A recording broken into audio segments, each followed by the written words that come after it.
Hello and welcome to day 3 of the Care Knowledge Exchange Research Incubator. And I am Sarah Judd-Lamb. I'm the Executive Manager of Policy Development and Research at Carers New South Wales.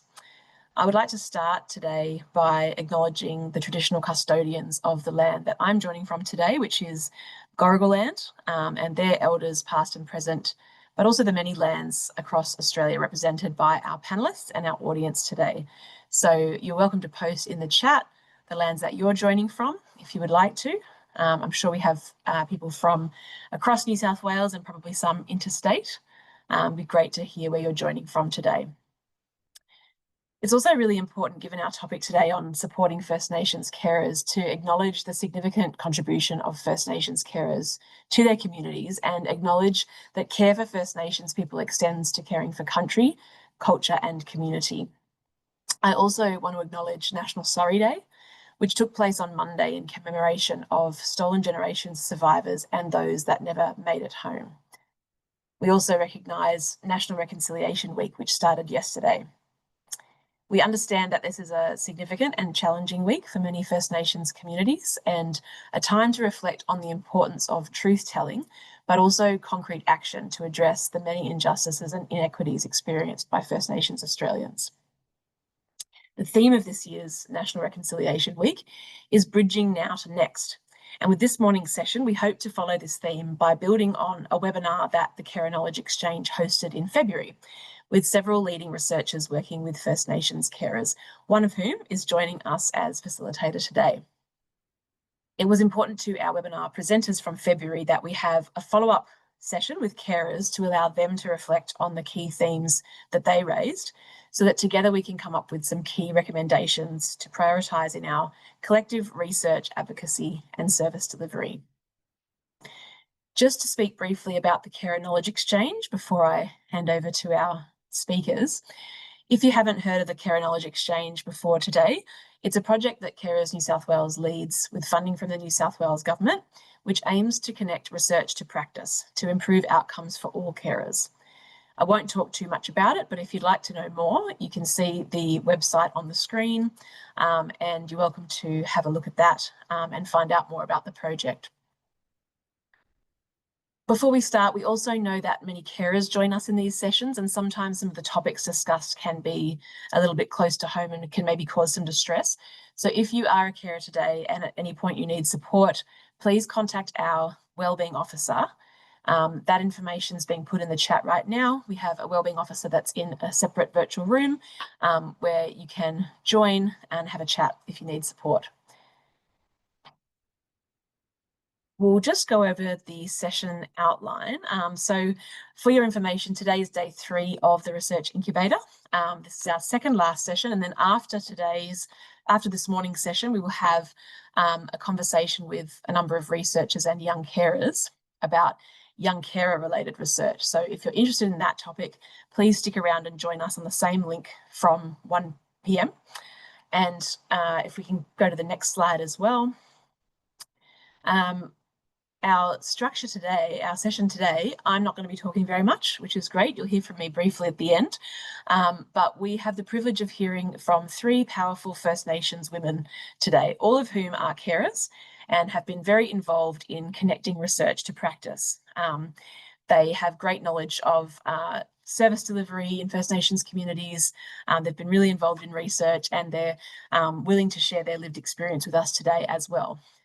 And so to introduce them and to lead today's discussion, I am pleased to introduce Jasmine Williams from Girramar at the University of Technology, Sydney, who will take it from here. Over to you, Jasmine.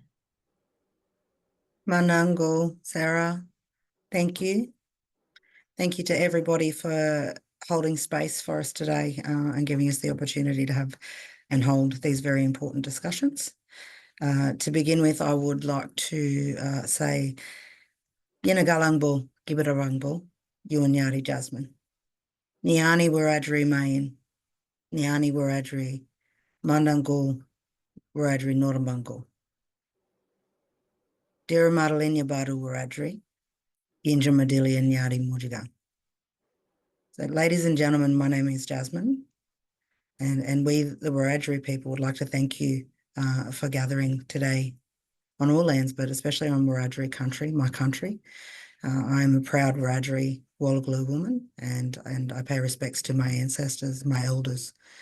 I'd like to pay my respects to my ancestors and my elders, past and present, and extend that respect to all First Nations people and allies present online and watching after the recording. It's really important for us to be here today. So Mandangul, thank you for holding that space for us. A little bit of background on myself is I'm a proud First Nations woman, and I have said much in the past that I am what you could consider a walking statistic. I am a First Nations female and have been through many, many different paths of having experiences related to our health outcomes and statistics. If I haven't been through it myself personally, I probably know someone directly who has. My personal experience, I've grown up with my own medical issues, hearing loss at a very young age, and have my own chronic illnesses of endometriosis and adenomyosis. The caring role, funnily enough, when we discuss that, it begins very early in life for our females. When we're first taught how to go and make those cuppas for the aunties, we start learning our place in our systems and our kinship networks. I started my professional career straight out of high school with nursing. I knew straight away that I wanted to help our people. I wanted to continue to care and help people that otherwise hadn't really been given much of a voice. That led me to mental health work and becoming a qualified mental health clinician, which is where my passion lies. We are one of the most overrepresented nations in the entire globe, yet our people still are not receiving the support that they need today. That led me into the life of research, where I'm very passionate about. I'm very proud to say that I have just recently completed my Masters in Public Health, and I will be going on to start my journey in a PhD in Indigenous health. I firmly believe that we need people, our people, in positions of power that are able to amend, update, change policies that benefit not just our people but the wider communities. And to do that, we have to listen. We have to listen to the people that are the knowledge holders and the experts of the people that are being provided with care, and that is the carers. My own caring role started through professional thing, but when I became a mother, I have a 17-year-old son and a 14-year-old girl. And it's been challenging roles, not just from them being First Nations children and being in this lovely world that we struggle even today to get along with. But I have a child that has multiple medical conditions, autism, ADHD, ODD, so oppositional defiance disorder, and anxiety. On the outside, very easily can be stereotyped as another difficult First Nations student child. Lots going on, though. That led me down the research path that I'm on today, and working with a couple of different universities, so full-time with UTS, casually with UNSW. But the main things that I'm working on at the moment, a major project is called Our Wisdom, Our Ways, Yinjamara Winangana. So respectfully living in a world worth living in. It focuses on the experiences of our First Nations female caregivers and the challenges that they face trying to navigate through westernised medical health systems. We found a lot in the research that we had. The themes were very common through that.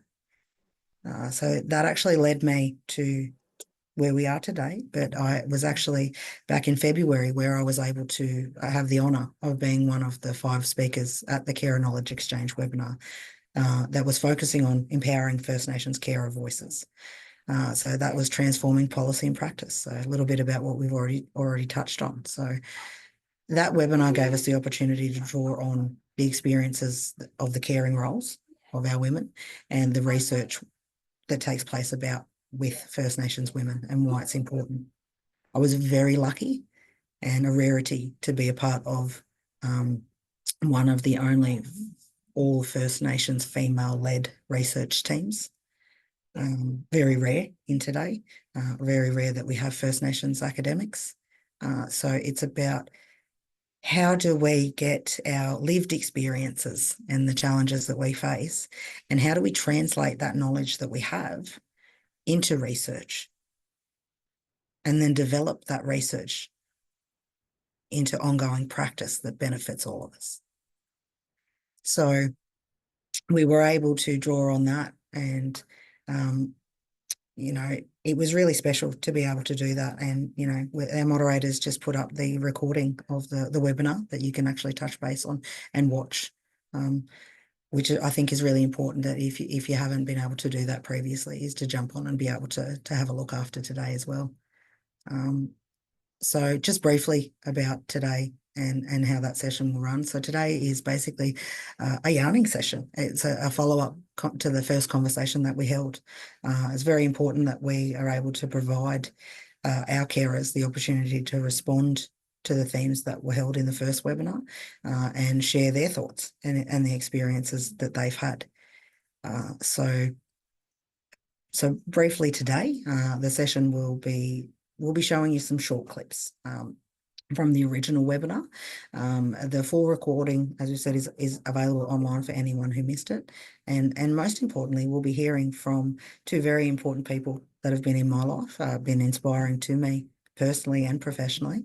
We'll hear from Auntie Leonie Dennis and Auntie Judy Solomon, that will briefly be able to introduce themselves and their caring roles. So before I do that, I just wanted to touch base on what I mentioned is yarning. So the yarning methodology, even saying methodology, is very academic, very westernized. Yarning is what we've done for thousands of years. Yarning is how we've been able to problem solve, to get resolutions focused. Yarning means that we usually take place in a circle, so that we are all on an even playing field. We're all able to look at each other in the eye. There is no hierarchy in our yarning sessions. It's about being able to have truth telling and your story, being able to capture that. The importance of yarning is that it's part of why we're the oldest living surviving culture in the world, is because of our oral history, that knowledge transfer that we have the luxury of being able to do today online and record that for future generations to be able to have that legacy as well. So that's what we'll be basically doing today. Even though there's a set structure in what's happening, we're going to be just yarning with our beautiful ladies, and getting their experiences as well. So before I do begin, I'll start with my ladies. Auntie Leonie, Auntie Judy, are you able to tell us a little bit each about your caring role, and that word carer? Is it something that is in the knowledge that you use today for yourself? I'll start with you, Auntie Leonie. Okay. To me, being a carer started at an early age. Caring for my younger siblings, caring for my elders who, as you said, learning very early how to make a cup of tea, cuppa for our aunties, our nans.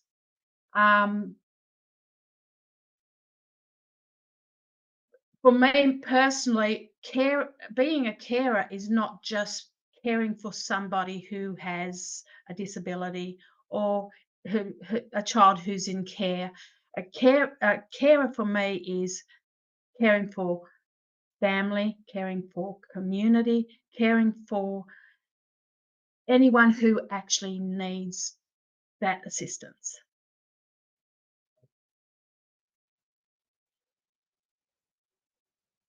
If there's anything else, you pretty much covered what I think as a carer as well. Is Is that word? Is that terminology? Is that something that you use for yourself?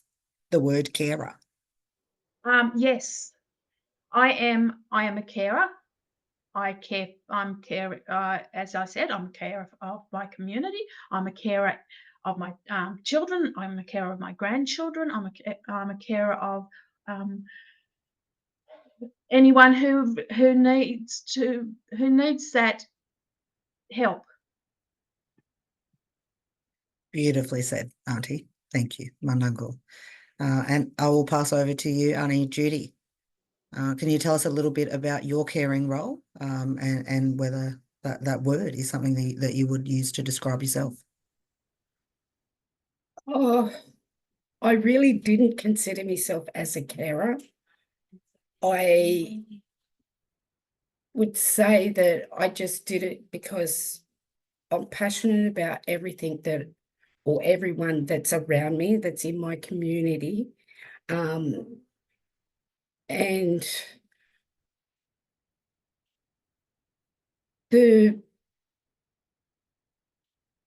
I just don't consider myself as a carer, because that was just something I did.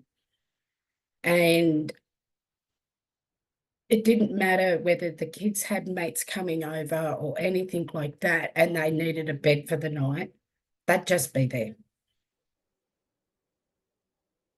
And that's what I enjoyed, and ended up getting the nickname of Mama Jude.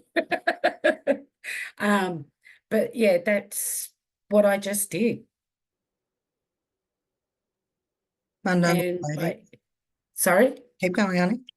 Yeah, no, and then I was looking after my husband who had cancer, and seen him through that, and the kids were still very young. And then I also was looking after my mother with dementia, and going through all of that with her, and still going through all of that with her. Mandango, Auntie, and to both of you, thank you.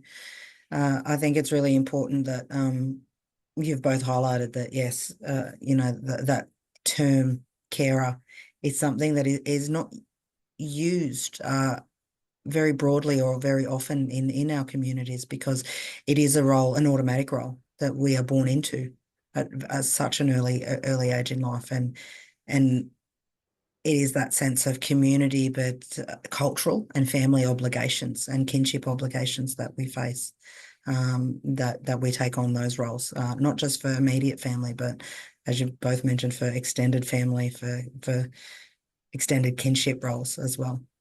So thank you both for that. So what's going to happen next is we are going to play a video clip from Bannock Rind and Zoe Staines that talks a little bit about the caring role in First Nations communities, and how it is holistic and covers many, many different facets of those roles of caring for family, country, culture, community, and how sometimes the westernised service systems and support systems don't always accommodate that way of knowing, being, doing that we have. So if we could play that clip now. The care work doesn't just involve caring for family, but it involves caring for country, it involves caring for your community, it involves caring for your culture. And as Jasmine was saying earlier, that holistic approach is not seen by the current systems that we have always been battling against since the beginning of time, or since the beginning of colonisation. So this is a much broader definition of care that I think that policymakers and and others need to take seriously, because it's often not reflected in policy making. And so to your question though, Judith, a bit more specifically, what were women in our study really looking for? They wanted to make sure that the whole policy landscape recognised that care is broad, right? And that often policies, particularly in remote communities, but not only, will set up barriers to caregiving, or unintentional, maybe unintentional, but maybe just not thought through in terms of a gender lens and a care lens. One example was remote, employment programs and social policies that have, activity like mutual obligation activities and things like that attached to them. that require people to do stuff that gets in the way of care, right? Just to get a kind of what is often a measly social security income. Okay, so Anis, you've been able to have a look at that short clip that we've shared from the previous webinar with the Care and Knowledge Exchange. My question is, do you agree with what Bannock and Zoe have mentioned about First Nations communities having a broader definition of care, or do you disagree? Arnie, Judy, I'll put that one to you first. Can you rephrase that for me, Jasmine? So in the clip, the both ladies talked about our communities, our culture having a broader definition of what is a carer. Would you agree with that? Yes, because we're not only caring for people, we're caring for our lands, we're caring for everything that comes with that. Because we need to get our point across to what we're caring for. It's not just our people either. Yeah, I agree with you there, and I think it does all intertwines in with that caring role. Annie Leone, do you agree with that? I agree with that as well, Jasmine. I see in our the modern society today, a carer is seen as the caring for that individual, that one who those people who have illnesses, who are coming out of who are in the out of home care space, or those ones who have disabilities. That is in the modern society is what a carer cares for. But for us, we also care for those family members who are affected by the disabilities or by the illnesses or by the children being taken. We as carers basically as Aboriginal carers is basically take all that into account when we're caring for this one person. Yeah. And I work in a community centre, and they see Aboriginal people come in and see me when they walk in, and they'll just come in and say, can you help me with this? And so that's not in my job role, but I'll still do it anyways. And I'm very lucky with where I work that they don't say anything in regards to that. Not all workplaces will allow that to happen. Where I can spend half a day with a client coming in and saying, can you help me with my electricity? Can you help me with this? Being in this community centre allows me to be able to help my people.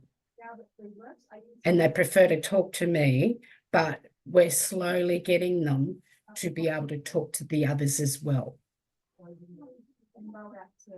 Yeah, thank you, Anne. I think you've touched on a couple of different really important parts there. And sorry, Jasmine. And as Judy said, part of her job role clearly states this is what you've got to do in your job role. We've basically got to change the policies to reflect how we care for our family community by basically broadening that from just being, we're going to help this client. But no, we need to help the rest of the family as well, or the community that's affected by it. And that's part, as I see, as part of our care role. And the thing is, we aren't just 9 to 5. We're 24/7. We get pulled up in the supermarkets. We get pulled up near our cars. We get pulled up anywhere that we're out and about and somebody wants advice on something. So yeah, it's just 24/7. Perfectly said, ladies. I think you've touched on that really well, is that that's the perfect example of that broader definition of caring, is that we don't have a 9 to 5 role. We don't get to shut off, to click off at 5 p.m. and go home, that we still have people coming to our door. We still have people messaging for advice or for more support.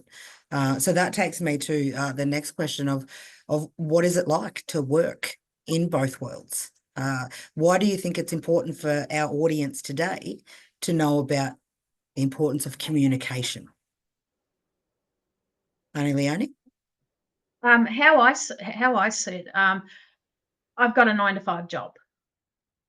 In that 9 to 5, if I've made contact or I've been contacted by a client, and I know that client from in the community, I'm not going to shut off at 5 o'clock in the afternoon. If that person needs to have a yarn, have a cuppa, I'll make contact, or I will give them the option of, hey, if you want to have a cuppa, have a yarn, come and see me. So it's and as we all know, yarning is our way of pretty much supporting everybody.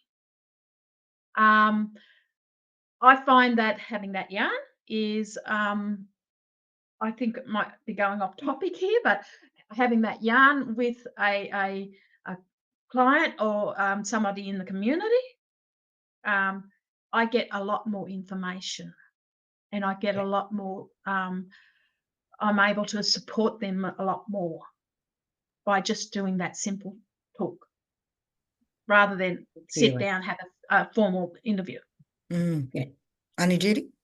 Yeah, I agree totally with Leonie, because that's the way we get to know the ins and outs of our people, and we're able to help them a hell of a lot more than what, like Leonie said.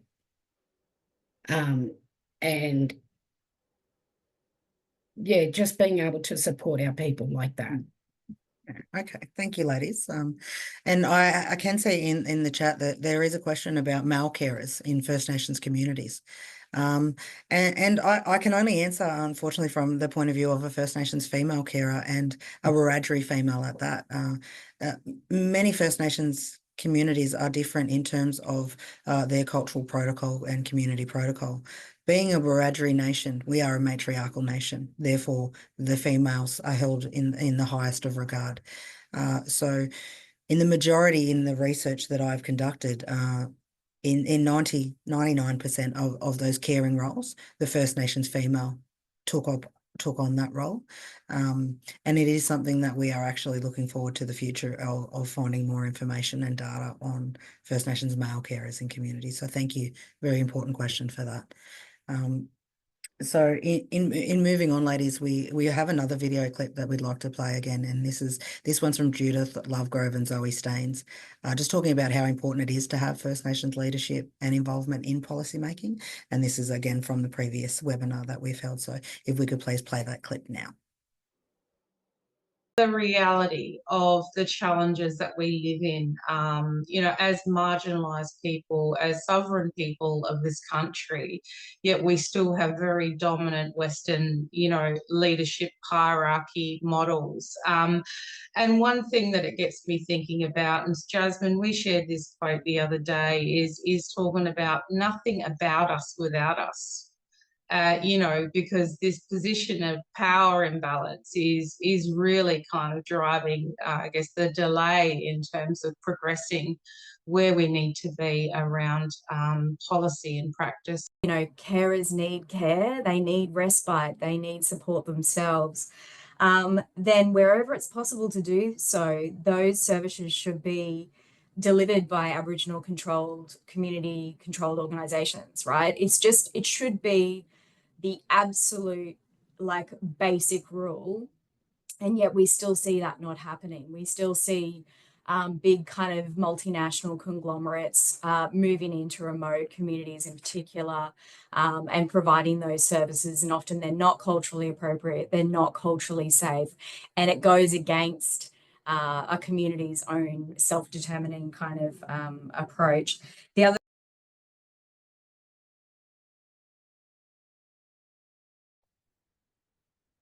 So Arnie's taking that information from that just previous yarn. What opportunities do you see for there to be more First Nations leadership and involvement in policy and service delivery? What type of opportunities do you think there need to be for that, Annie Leone? Over the years, I've seen, sorry, I'm an advocate, a real advocate of learning, school, study. And I've pushed my children, my grandchildren to get educated. That way we can go into those higher roles, those the management roles that we desperately need more Aboriginal people in.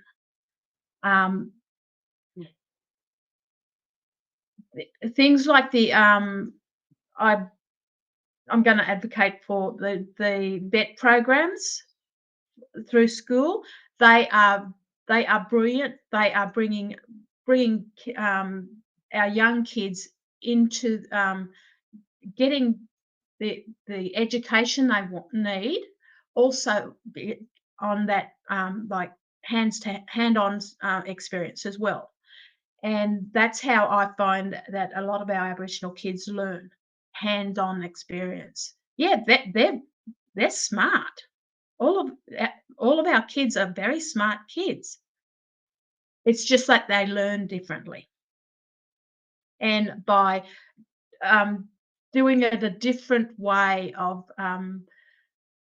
teaching them and bringing a lot of our elders and our community members into the schools is another great way of getting those those people, our people, into those higher jobs. Thank you, Annie. I think that was very well said. I agree with you there. Annie Judy, do you agree with what Annie Leone said, and what do you see as further opportunities for? Yeah, I agree totally. Because one of the issues I had was not being able to get enough care for my mum while I was working. So to be able to educate our kids into those sort of roles would be a lot healthier for our elders and everything like that. Would be absolutely awesome to get them in those caring roles. Okay, thank you, Annie Judy. And that actually flows on to our next question of what has been your experience of services to support you as a carer or in your caring role? I'll give you a second, Annie Judy, to get a drink there. Annie Leone, what's been your experience of services My experience, to support you? sorry, Jazz. No, that's quite all right. My experience for being supported in as a carer has been horrific. There's a lot of organisations out there that are specific for carers, but they don't have that component of being culturally safe.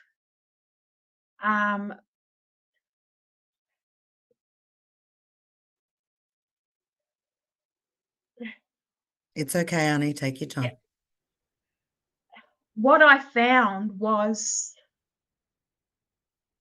I went through a very horrific time. My caseworker said, I'll link you in with this organisation, I'll link you in with this.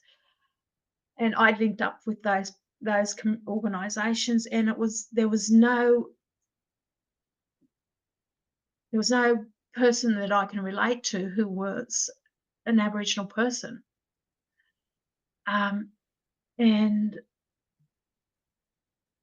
I found that the best support I got was actually from my community members, from very close family members, and very, very close friends who are Aboriginal, and that to me was where I got the most support from. Those formal support networks are okay. They give you the but they don't cater for us as Aboriginal people. Thank you, Arnie, and thank you very much for sharing that. I know that this journey continues to be challenging for many of our people in these roles, and I think the frustration lies at that lack of awareness and education from formal support services that have a very limited understanding of First Nations people and families, and how they think and how they breathe and live and work, and being able to have somebody that you can have an understanding of, or have a conversation with someone that is of like-minded lived experience, already has an understanding of what it's like to live as a First Nations person, bridges that gap for us, and it just highlights the importance and the need for further education, for higher education for First Nations people to be able to create more opportunities for employment and higher positions of power. So thank you for that, Auntie. Auntie Judy, just wanting to know a little bit about your experience of services that would support you in your role as a carer. Well, I didn't know a great deal about what was out there for carers until Carers Gateway came into the centre. And I found out through them that I was able to access different parts, what they had to offer, and to be able to give me some respite. And they helped put Mum in nursing facilities so that I knew that she'd get looked after while I had a break myself, because caring for somebody with dementia is very mentally draining. Every day is a new day, every day is a different day. And basically that's all the support that I got was from Carers Gateway and DBAMS from the hospital. Apart from that, nobody came forward and said, well, you can access this, you can access that. I never got any of that. So because I was unable to get the care that I needed for Mum while I was working, I had to put Mum into a nursing home, because I couldn't have access for her to know that she was being looked after during the day while I was at work. So there needs to be more support for workers who do work, carers that do work, and to be able to help the ones that we care for to be safe. And if you know that they're safe at home while you're still working, everything's okay. But if you know that they're not going to be safe and you can't access the support that you need, or people don't know, the carers don't know that the support's there, what do? And we don't like putting our people into nursing. We like looking after our own. And that was the hardest decision that I ever made, was putting Mum into nursing. because today's society, you need to work because of the prices of rent, because of all of that sort of stuff. You've got to work. And you can't live off carers payment. So you have to work. And if we can't provide our care that we need for our people that we've got at home and that we're caring for, there's no other option. Thank you for sharing that, Annie. I think that really, really highlights that. Annie Leone? One of the other things that I've found over the years is you have organisations that have one, maybe two Aboriginal people who work within their organisation. We need more Aboriginal people, carers who work in that space. Because I found over the years that the workers who are there are very easily getting burnt out, getting so tired from the workload and the pressures put on them to be that one person to deal with multiple people out in the community who need that support. I have found with my journey, I as a daughter cared for my mum until right up until she passed. She lives in Walgett. I live in Wagga. But my 7 sisters and I sat down and said, Mum wants to stay home. What do we do as a family, as carers, to support her to stay home? My 7 sisters, I've got 5. I've got 5 in Sydney, 1 in Brisbane, and 1 down the coast. We basically we sat down, we did up a calendar and says, is this the time you can go home to stay with Mum for? Can you take time off work to do this? So we basically, for the last 2 years of her life, we had a roster of someone or a couple of us being home with her so that she can actually stay home. If we hadn't done that, we then would have had to, like Judy had to do, put our mum in care, and we did not want that.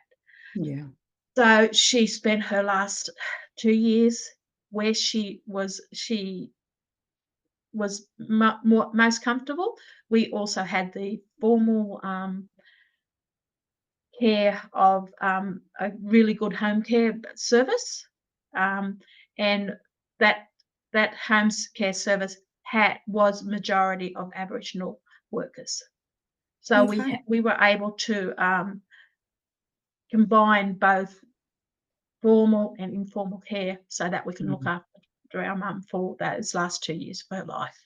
Well done. And that's how I, as an Aboriginal woman, see it happening. Well, see, in a way, you're very lucky that you've got that sort of support, whereas I only had 1 sister that I was able to rely on. And then with home care coming in twice a day, because they were short-staffed, there wasn't enough workers going in there to be able to provide Mum with what she needed. So that's how I got to the point that neither me or my sister could give up work to be able to look after Mum. And with home care not being able to provide the needs that we needed, we had to. It was the only option that we had. Thank you, ladies. I think that actually highlights a question that I've just noticed in the chat about, asking about if you could talk a little bit more about the journey of finding respite for yourself as a carer. Yeah, well, see, that's what I mean. Like, I didn't even know about Carers Gateway until they came into the centre and told us what they offered. And then when I made the call and said, look, what can you offer me? I'm at wit's end.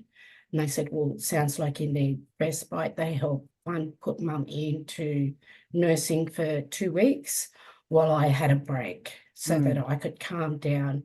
I wasn't heightened. My anxiety wasn't up. And then they also offered counselling. So I also did the counselling through them. So that was really good for me. It made me understand when because I looked after my husband, the counsellor said to me, when's enough enough? And it wasn't until that point that I said to her, I'll know when I know. When I knew that I couldn't do it anymore, that was it. I knew that I couldn't do it anymore because my mental state was very weak.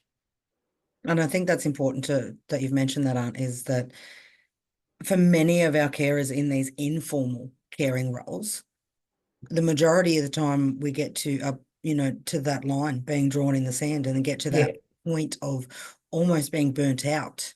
Yes. And before we are putting our hand up for support, because as Aunt also mentioned before, Auntie Leonie, is that we look after our mobs best, that we know how to look after our mobs best. So we need to be able to be fully confident in a service or a partnership for that support to even take place in the beginning, but to then be able to let go of that sense of that control, that structure that you've already laid in place for that person that you care for so long, and then have that faith put into a system that historically they have not been designed to work best for our people. Exactly. Because like I looked after my husband right up until his passing. He was at home with me right up until his passing. And then to me, I thought I had failed mum because I wasn't able to do that for her. But there was two different, because the dementia had kicked in, I had basically lost my mum. My mum's body was there, but she wasn't. So that's when I knew that it come to the point that I couldn't do any more for her. That's when I had to. Yeah. Thank you for that, Auntie Leonie. Now, how Judy was saying that she looked after, and I'm sorry to hear your story, Judy. What I was thinking about while she was talking, that we need more people, more our people who are in those caring roles, like Judy and like myself, be able to have those skills to look after their family members, and also have that support of an agency who are understanding, who are culturally rich, and are able to give us as carers that support. We would be confident in handing our family members or whoever we're caring for over to them, knowing that they will get the same care as we would want them to have. Yeah. Very perfectly said. Okay, so moving on to the next video clip, we have another clip from Tricia Nagel and Zoe Staines that also talks about the importance of taking that time to connect, having a yarn, and actively listening to First Nations carers to ensure that the policy needs are being met. So just what you've touched on, Aunt, so perfect role on how we're going to flow through. So I'll play that video clip now, please. In every moment, there's an opportunity to have a yarn that's informed by that holistic perspective, that is active listening, that is listening to the story, and knowing and understanding the importance of both the style of communication and connection. And that we mentioned, connection to kinship, connection to country, to language, to culture, in all of the ways in which it's important. The other thing I wrote was slow down. Like, the policy making process is often so bloody fast because it's responsive or responding to political cycles and, what's on the issue agenda this week.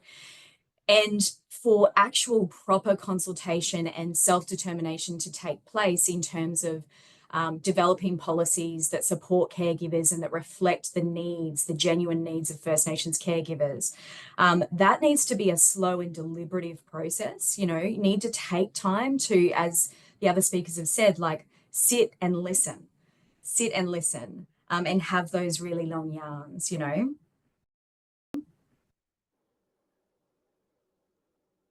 So I think we've mentioned it throughout the yarning session today, is that yarning, thousands and thousands of years old, our methodology. And, there is a phrase, dadiri, is the active listening, is really deep listening to what the concerns are of that person in front of you. So Arnie, the question to you both next is, and we've touched on both yes and no's for this, but do you feel that you're being actively listened to by government and service providers? And if not, how can this improve? Arnie Leone, I'll start with you first. Okay, definitely not being listened to by government, by organisations, and I don't know how it's going to be rectified, but they got those government agencies and the other agencies, the non-government agencies, need to sit down and talk just a lot more with our carers. They need to listen to our stories of how we do things, instead of just putting policies in place and say, this is how you do it. That keyword, consultation. Yes. Yeah. Yeah, exactly. And they really do need to come out to regional communities and hear what carers have to say and how they can build a better policies and procedures and what they need to have done to be able to help the carers be able to keep their people at home. Because that's what we do. I feel like as if I failed my mum because I had to put her in care. And I feel like as if I failed. And I think you've touched on that. The part of that caring role is it doesn't stop after that person we care for takes their last breath. That role doesn't end. You've really highlighted some important parts there. Yeah, well, even with having her in care, I'm still going there every day to make sure that she's all right, make sure her room's clean, all that sort of stuff. Even though she's in nursing, we don't stop. Thank you. Thank you for that. So what do you think are some of the best ways to include your experiences? If we were to develop new policy or update and amend policies and programs, how do you think would be the best way to include the experiences, lived experience of our First Nations carers? Annie, Judy, I'll start with you.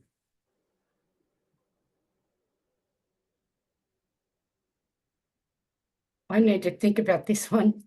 That's okay. Annie Leone, did you want to go first? Can you rephrase the question, please, Don? Of course I can.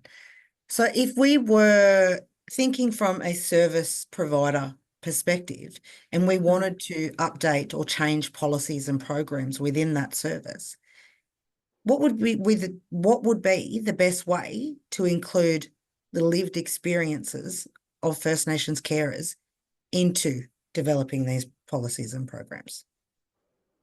a lot more yarns between the grassroots, us down here, and the government up here. A lot more communication between them. We at the grassroots level are being we engage with other services at that grassroots level. We don't get to have our voice heard up here, so that the government understands how we work down here. Living and working in two different areas, as in like I lived in Sydney, and I've lived here in Wagga, and I've lived in Walgett.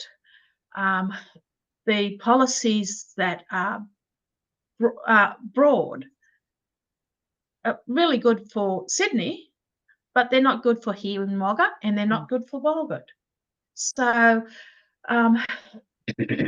we need the government and those decision makers up here need to understand that what works in Sydney does not work here. Perfectly said, Aunt. I think And more very culturally appropriate Yes. as well, and trauma informed.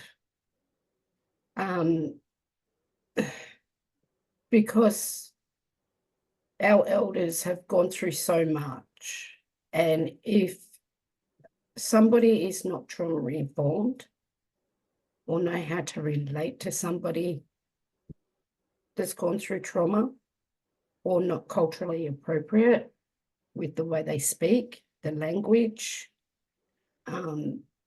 it makes it difficult for them to make that connection.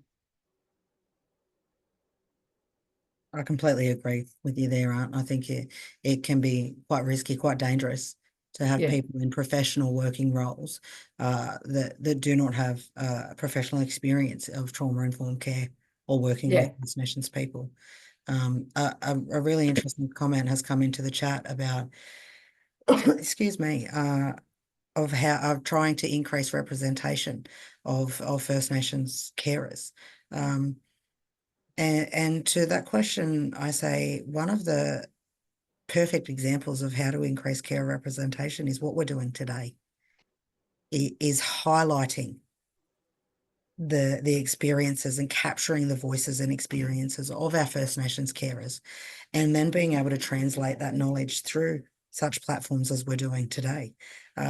We're getting firsthand experience of the challenges, the strengths, the limitations of our First Nations carers, and being able to highlight that through different avenues such as online webinars, resources, the creation of resources, are the best ways to be able to do that. I think one of the ladies mentioned in the previous recording that the creation and development of policies should not be quick fix, should not be band-aid solutions, and they should take time to develop. The reason that they should take time to develop is because there should be proper consultation with grassroots First Nations people that are on the ground living these roles, that we are the experts of the people that we care for, because we do these roles 24/7. Just because we have a professional or someone that has a professional background sitting across from us does not mean that they can tell us more than we can tell them about the person that we care for. We live this life. We are the experts in these fields. So we need to have a greater understanding, and that comes through active consultation and through, yes, in the chat as well, funding through First Nations peer work support systems. One of the themes that came up through our recent study of the Our Wisdom, Our Ways was recommendations of having First Nations carer peer supports. We very limited in terms of support services, government support services, NGOs that are available that are specific to First Nations carer needs.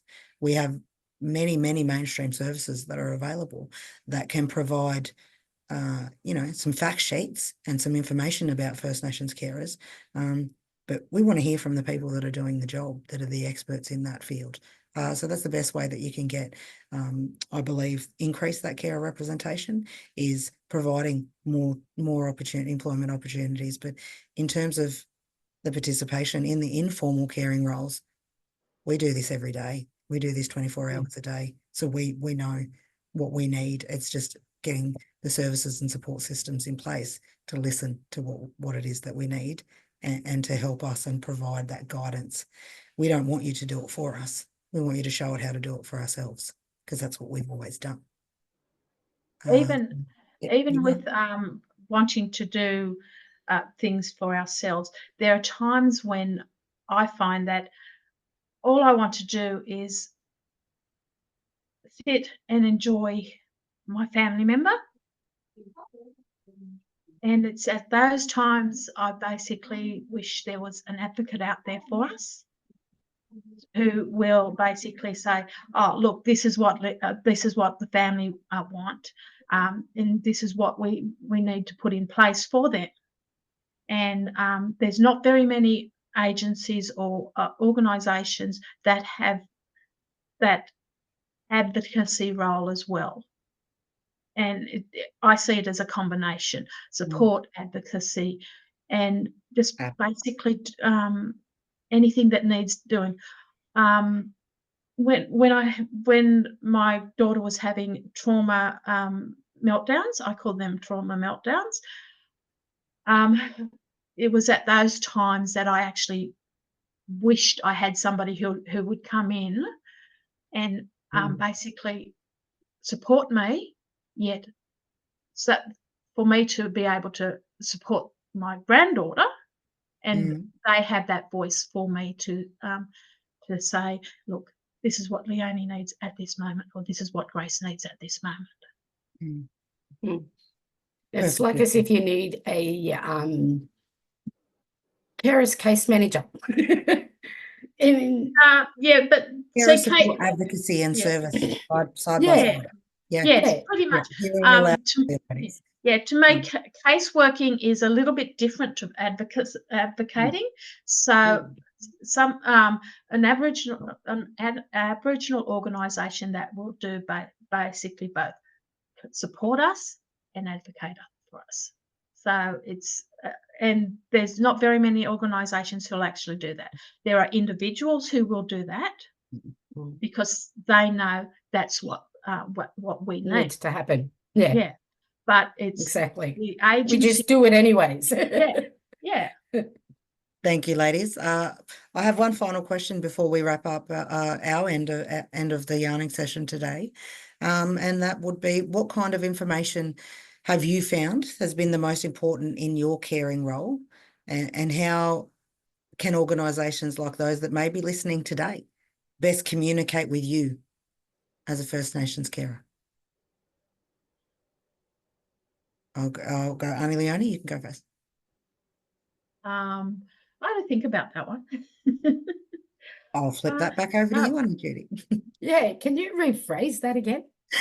So yeah, the wording is a little bit. So how I'll reword is, if there are organisations that are online listening today that may be passionate about, supporting, being an ally for First Nations carers, what's the most important information or resource that you found helped you in your caring role, and how can organisations best communicate with you as a carer? Well, I think the most important question that I've ever been asked is, how can I help you? And like getting the supports in place in the home that needs to happen makes it a hell of a lot easier for carers, knowing that things are in place to help you to be able to achieve what you need to achieve with you in their caring role. That's what I found with Mum, making sure that I had people there to be able to look after her, and knowing that she was being looked after gave me more peace. And if I've got peace, it makes things better for when I know that mum's being looked after. And even by her being in the nursing home, making sure that they are culturally appropriate with her there now, I know that I have a face that I can go to and say, well, this is happening, that's happening. Can we get something done about it? And I know it's going to get done. Okay, thank you, Ani. Thank you for It's that. okay. Ani Leone? As Judy said, one of the questions that I was asked very early in my career as a carer was, what can we do for you? Rather than, oh, this is what we can provide, this is what we can provide. What the thing that got me the most, and I kept going back to that one person, because that one question, what can we do for you? Yeah. Rather than them throwing all this stuff our way, find out what we actually need. Yeah. Yeah, by doing that, it also makes us better care providers for our people. Beautifully worded, ladies. Beautifully worded. Okay, well, that takes us to the end of our little Q&A yarning session. I just would like to say Mandangul, Mandangul, Mandangul. Thank you for taking the time out of your very busy schedules that I know that you both have, to have a yarn about something that is so extremely important to not just us, but for the people around us, the people we care for. Thank you so much for giving us an opportunity just to have shed a little bit of light into the journey of a First Nations carer. So thank you so much, Arnies, for that. I believe that this is now the time where I will pass back on to Sarah, but just wanted to highlight the themes of today as well, is that the importance of active communication between our First Nations carers and the service providers. Actively asking those questions of what can we do to help you in your caring role? The importance of culturally safe and appropriate resources, both clinically and non-clinically, and the opportunity to be able to debrief and to have a yarn with someone, and be supported in that yarn. I think are really important themes that have come up today. So I again thank you everybody for the opportunity to hold space today, Mandangul, and I will hand this back on to Sarah. Thank you. Thank you. Thank you so much, Jasmine, Leonie, and Judy, for just a wonderful conversation, for really sharing your experiences, many of them hard experiences, and your insights. I, for one, have been taking lots of notes, and I can see from our chat that we've had a lot of people really resonating and learning and commenting in support. So we actually have some time for audience questions, which I might add in. I know we addressed some through the chat, but if there's anything you would like to add. We had some questions. Okay, we had one from Azzy, who asked about the vet programs that were mentioned. I think Leonie or Judy had said that Leonie had said that those programs were really good, and why they were attractive and how they could be tailored or implemented. The vet programs are through high schools. And a lot of what happens is a child goes to school, but once a week they actually go out into an organisation and do a hands-on 1 day a week. It's like a traineeship.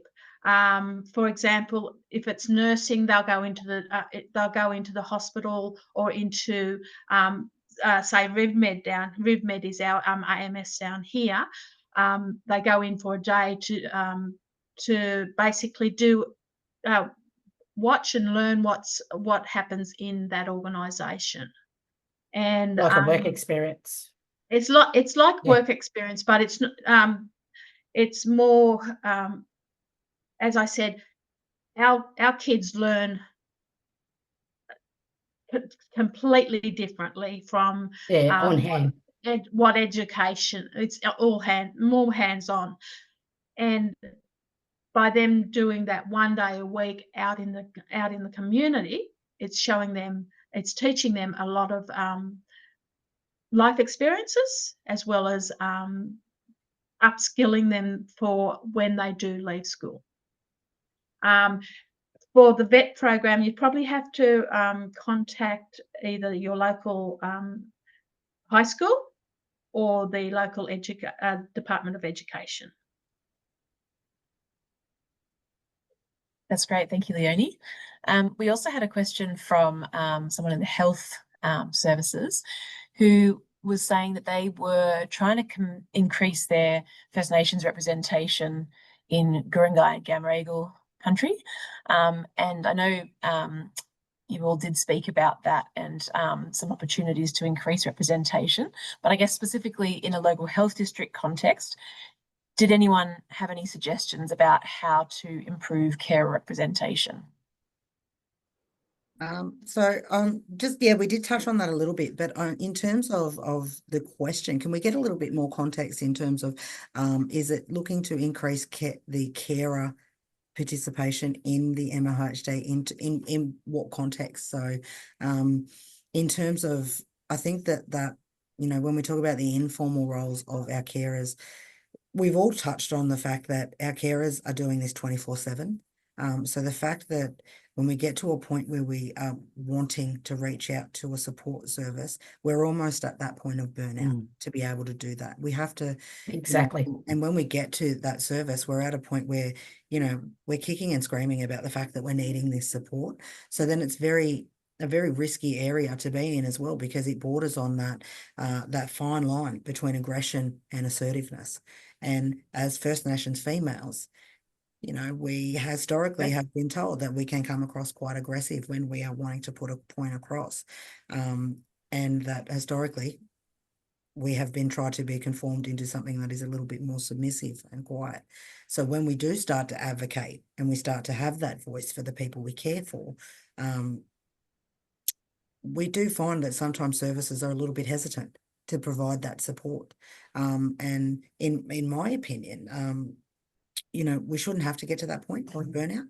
These services should be around and should be providing this information and education into the general public in the grassroots sort of methods and platforms.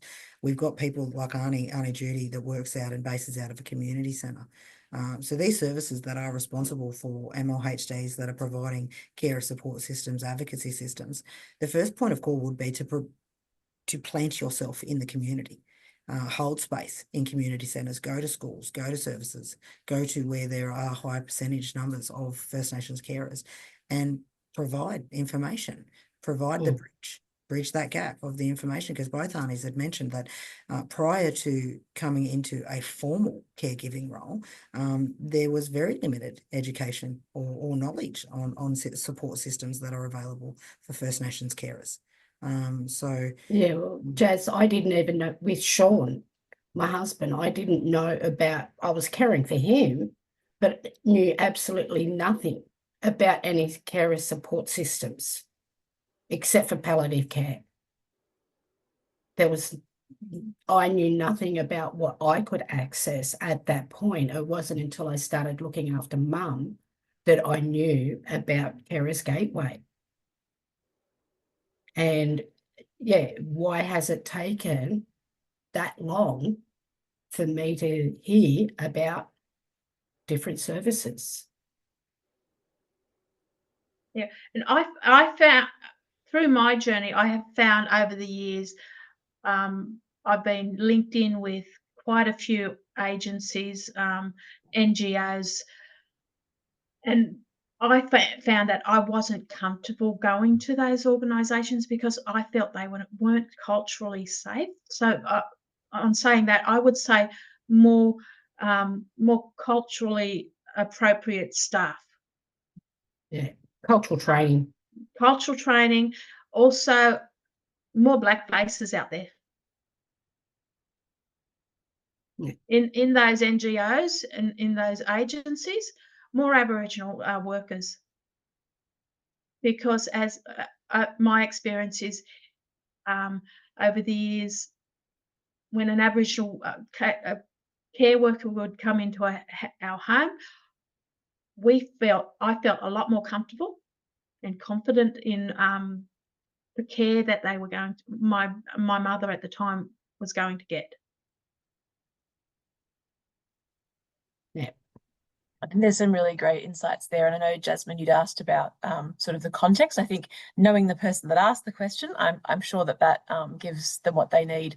I think looking at representation of carers to support their decision making and service design. But I think all the things that you've mentioned are really important. The cultural safety, feeling represented already, the active outreach, all of that, I think I'm sure will be really helpful for them. And I think we've had one more question come through. And since we have time, I might ask this one as well.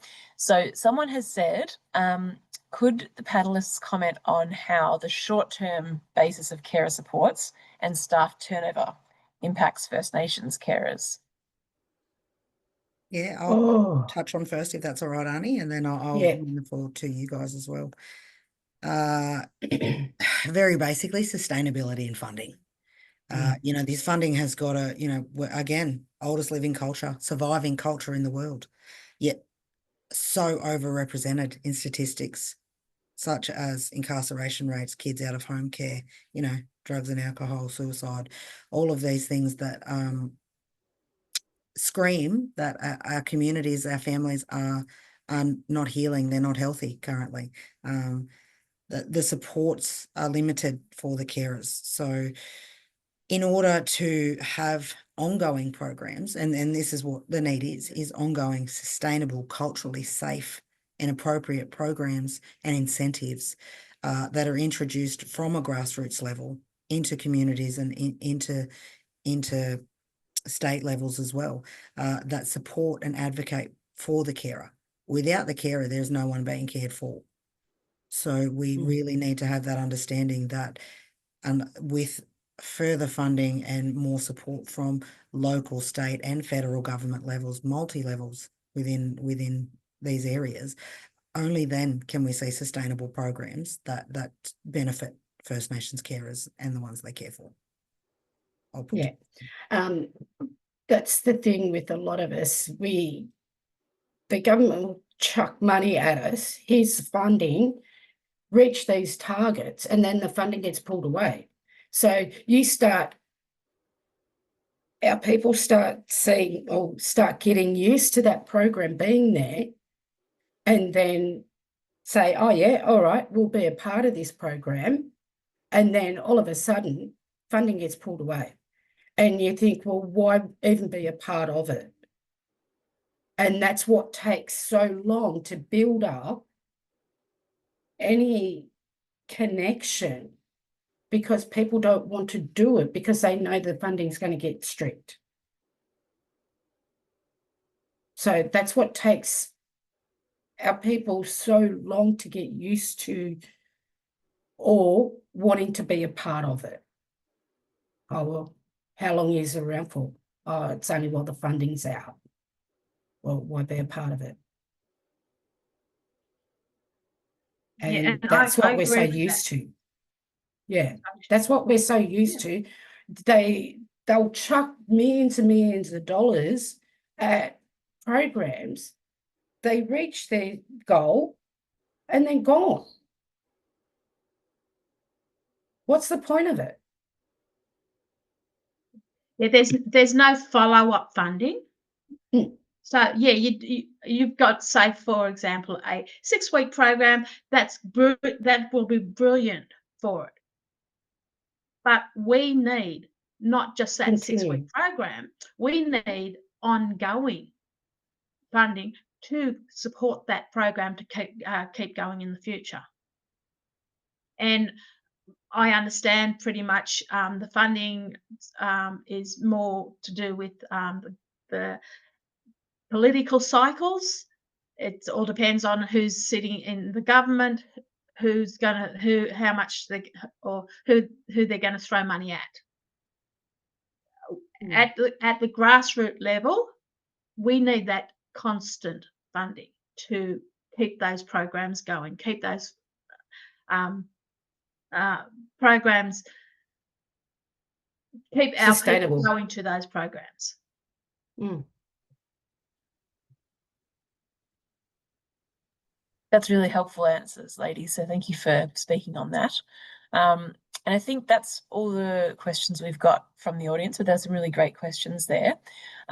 So we might start to wrap up the session. But again, I just wanted to thank you so much, Jasmine, Leonie and Judy, for your time in preparing for today, reflecting, and just particularly for sharing with us so openly about your experiences. I think there's many new things I have learnt today and will be taking back to my own organisation, and so many key takeaways. But I think some of the things I heard were that caring starts early, involves a lot of people and not just people, and especially for those working in services, can really be a 24/7 role. And our services, our funding, our carer supports don't really reflect and acknowledge that, and the way that that leads to burnout. And we really need more First Nations people in services to make them culturally safe, culturally competent, but also to reduce the load on those 1 or 2 First Nations workers in those services that are really on top of their own family caring, are really responding to so many needs.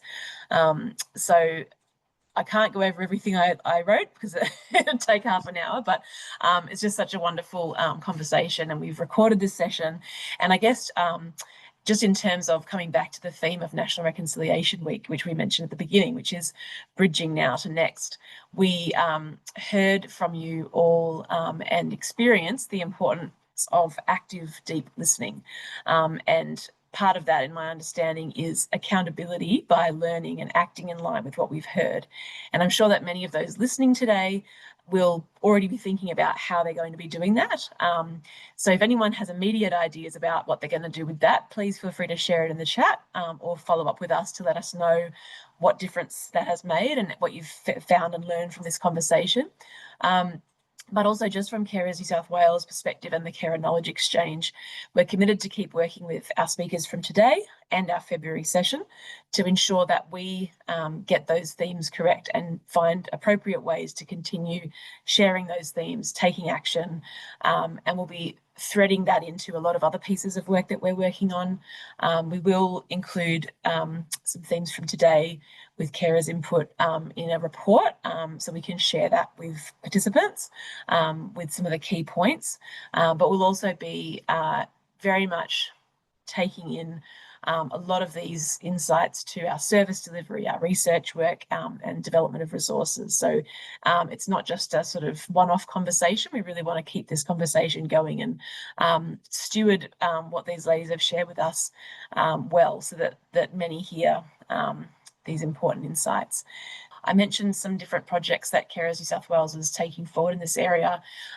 One of those projects that has been consulting with First Nations carers with a particular focus on regional communities, as well as service providers, to inform the development of new information resources. What I might do is just note that anybody that's interested in having a further conversation based on their experiences today is very welcome to contact us. And that is for anyone that is a service provider or a First Nations carer that would like to participate in improving our resources for First Nations carers and information. So that's part of what we're doing. We'll also, the recording of this will be shared, and the findings will be shared as well.